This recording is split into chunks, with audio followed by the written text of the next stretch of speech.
Hello and welcome back to Kausar Technologies.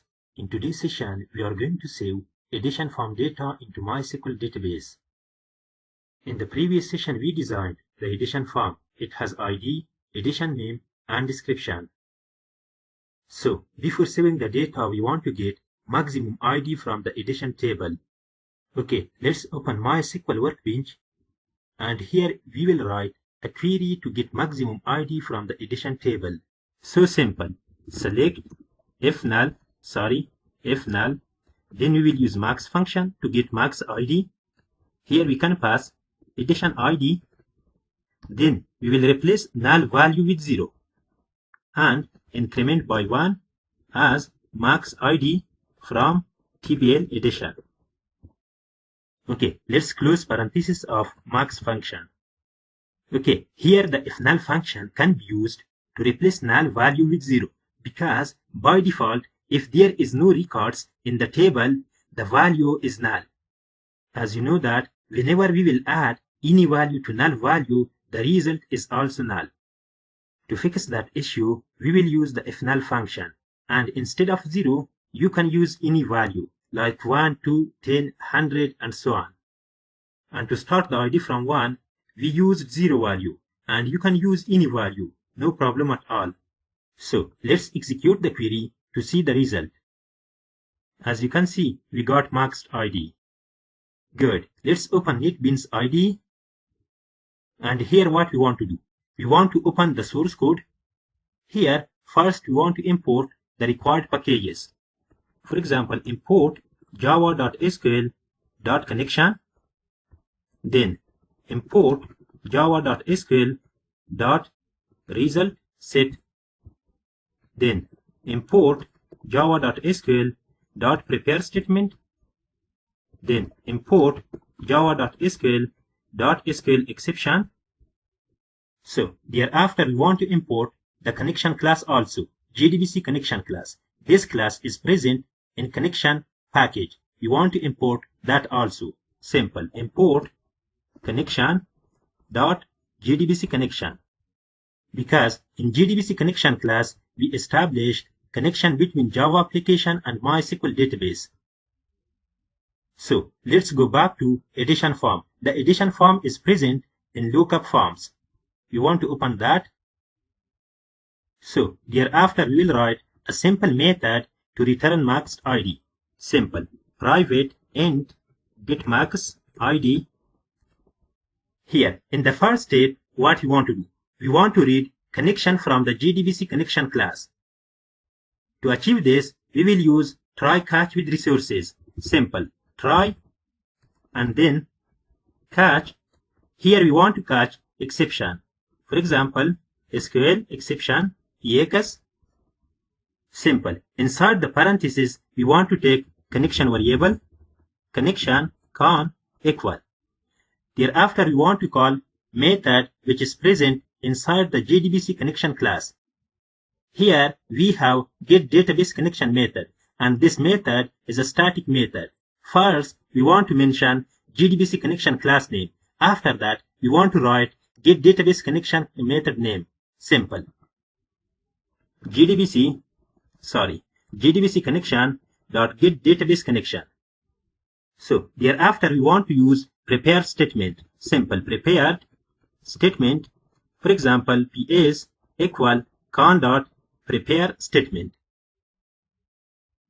And here you can pass the query. Let's copy the query from MySQL Workbench.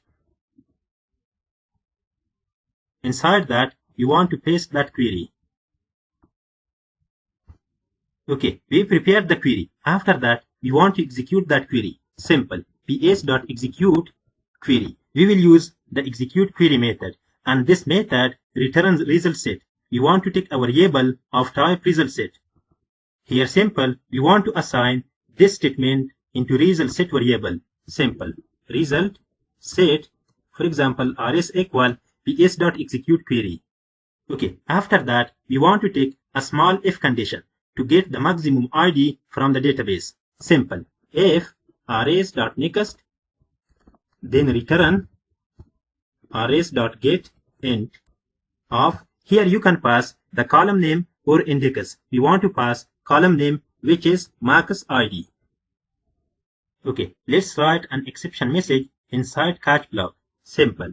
System.out.println, for example, database error, and here you can use, for example, ex.getMessage method.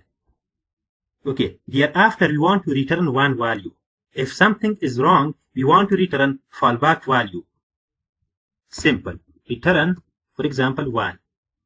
Okay, that is good. Thereafter we want to call getMarksID method inside addition form constructor, and we want to display ID inside addition ID text box. Simple. txtid.setText, and we will call getMarksID method. GetMarksID, then we want to concatenate string value. That is because the setText method accepts string value. To fix the issue, we want to concatenate empty string value. Okay, let's run the application. We want to run application frame, which is main application. Thereafter, we want to open addition form. That is good. As you can see, we got an ID, which is 1. So, hereafter what we want to do? We want to write code to save addition form data into MySQL database by clicking the save button. Okay, let's go back to the design mode. Here we want to generate an event, events, action performed. Okay, the event is generated. First, we want to validate user inputs. Let's write a simple comment. Validate user inputs. Let's validate addition name. If txtname dot getText dot rem dot equals empty. That means when the addition name is null, we want to show an error message. Simple. JOption in dot show message. We want to use this overloaded version. For the parent component, we want to pass null value. Then we will pass message. For example, name is required. And then we want to pass title. For example, error, and then error message. JOption pane dot error message. After that, we want to focus on that text box. Simple. txtname dot request folks. Then we want to write return statement to prevent execution rest of the code. So, in the second step, we want to read database connection from JDBC connection class. Here we will write simple comment. For example, read database connection from JDBC connection class. To read the database connection, we want to use try catch with resources. The try catch with resources block can be used to close or clean up resources automatically, like connection, statement, and result set. Simple. Try, and then we want to write catch SQL exception EX. We will write the SQL exception code later. Let's first read the database connection from the JDBC connection class. Simple. Connection con equal JDBC connection dot get database connection.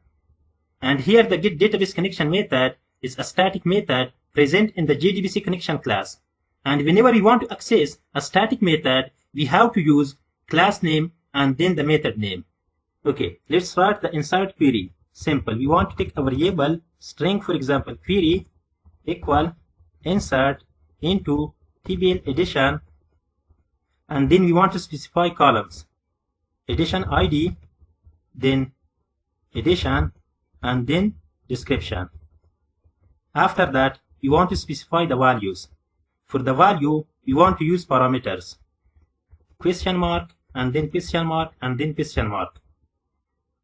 The question mark represent parameters. Whenever we want to insert data into MySQL database from Java application, we have several ways, like statement, prepare statement, and callable statement. For the prepare statement and callable statement, we will use parameters. And these parameters represented by the question mark.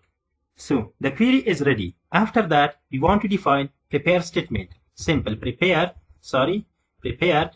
statement For example, PS equal con.PreparedStatement. Here we want to pass only the query. Simple. Query. Okay, good. Hereafter you want to set values for the parameters. Simple. PS.set int 1, and then you want to get values from ID text box. Simple. txt_id dot get text. As you can see, we got an error. Incompatible types, string cannot be converted to int. To fix that issue, we want to use parsing. Simple. Integer dot parse int of txt_id dot get text. Let's set another parameter for edition name. Simple. ps.set string 2, and then we want to get value from txt name text box dot get text. Set for the description as well. ps.set string 3, and then txt description dot get text.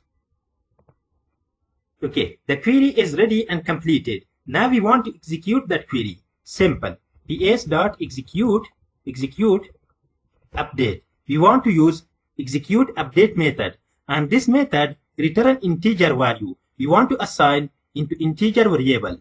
Let's assign that result into integer variable. Simple. Int result equal ps.execute update. Thereafter you want to define a simple condition. If result is greater than 0, that means when a record is saved into the database, we want to display a message. Simple. Get option pane.show message, for example null, and here you want to write a message. Record has been added successfully. After saving the record, we want to clear input fields. Simple. txt name dot set text empty, and txt description dot set text empty. And we don't want to clear the ID field. We want to get maxed ID from the database. To achieve this, we will use txt_id dot set text, and here we will call get maxed ID method. Get maxed ID, and then concatenate string value. Let's focus on the name text box as well. txt name dot request folks. Okay, let's write simple message inside the catch block. The option pane.show message, for example null. This is the parent component, and here we will write, for example, database error. That is great. The method is completed. Now we want to run our application to see the result. Let's open manage edition form. Okay, let's enter edition name, for example first edition, and then description. This is the first description. Let's click on the save button. As you can see, we got a message. Record has been added successfully. And whenever user click on the OK button, the edition name and description will be cleared, and we will get a new ID from the database. As you can see, we got it a new ID, which is 2. Okay, let's check the record in the database. Here we will write a simple query to get all the records. Select star from TBL edition. Let's execute that query. As you can see, the record is saved into the database. Thereafter, you want to insert another record, for example, second edition, and this is the second description. Let's click on the save button. The record is saved into the database. Let's check into the database. Let's execute this query. As you can see, another record is saved into the database. In our next video session, we will fetch all the records from the edition table and display them in our Java application. Please like, subscribe, comment, and share. See you in the next one.